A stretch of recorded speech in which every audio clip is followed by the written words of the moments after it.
Okay, next we have the step draw. This couldn't be simpler.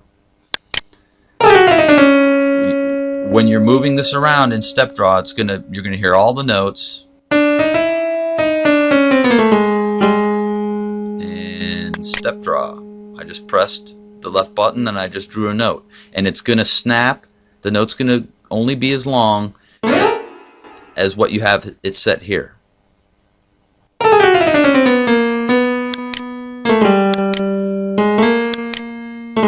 That's step drawing.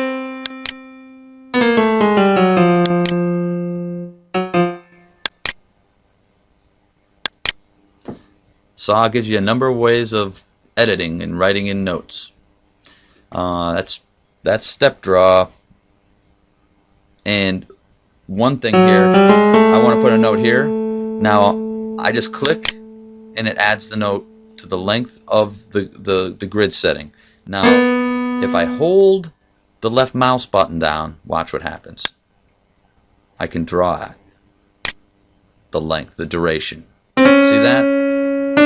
Just click it once, you get one note. Click and hold, and you can draw.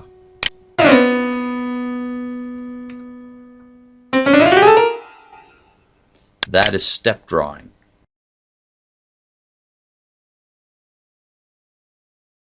Let's go to our control data, editing and moving around.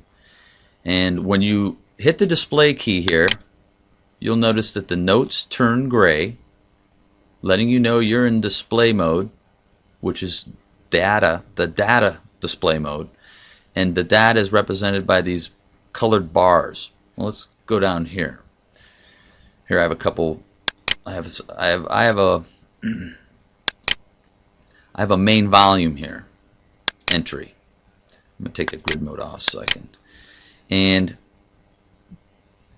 to select a data entry, you merely just put the cursor to the right of the actual data you want to select. You can't click on this to select it. It doesn't turn any color or anything like the notes. So you just, if in the manual it says if the data is to the left of the cursor, it is the active data, the one you can control. I say it's the selected data, and if the cursor's to the right of it, it's selected.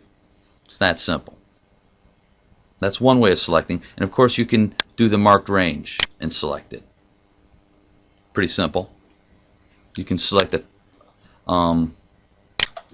bunch of marked, select a bunch of data if you had a bunch in here.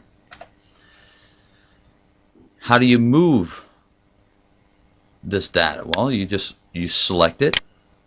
I want to move this data entry, and I'm going to go right back to Shift or Control left drag, and I'm going to shift this right or left over here. I just moved that data. I'm going to shift it back over here, and I'm going to shift that data down to this track. You're getting the picture now, isn't it? It's all the same. It all works the same. And I bet you what am I going to do next? How about the snap feature? I have that selected. I press the backspace. It snaps it over there. Remember? Backspace, snap. All the same. All the same.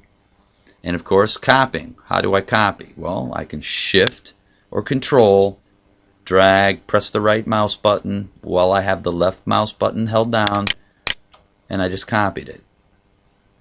I can also put the cursor here and do the Control backspace. Snaps it there and copies it. Same with the Control left clicking with a drag and a right click, and I just copy that data down there.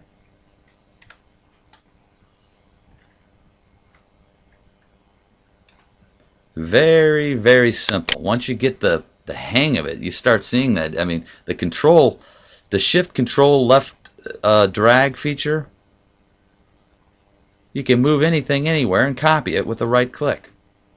Too simple. Very simple. And to delete, of course, you select it and press the delete button. Select it. Oh. Select it. Delete. Of course, your undo features work the same here. Very simple. Now, what about editing as far as changing this data? Well, if I select it there by putting the cursor to the right of it, I can use this data fader. See, it changes it. I can go up here and use these little plus or minus increments. I can left click in there and get a menu, select that. I can also go up here and right click in the display mode and a menu comes up and I can draw some volumes changes. That's how you draw them in there. Very simple. And when you're in the display mode, draw mode, I mean, to get out of it, you can either click this and then you're totally out of display mode, or you can press the escape button.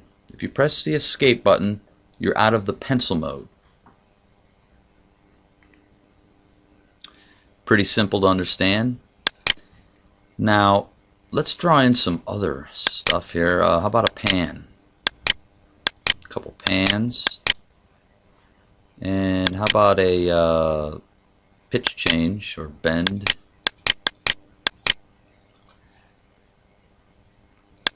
Now look, we have all this data and it's different because different colors. Now watch the window here. If you want to know what color this represents, what data does purple represent, just put the cursor to the right of it and it will tell you. See? When it's right, you can change it right there. Now here you have the filter button, and the filter filters out the last selection.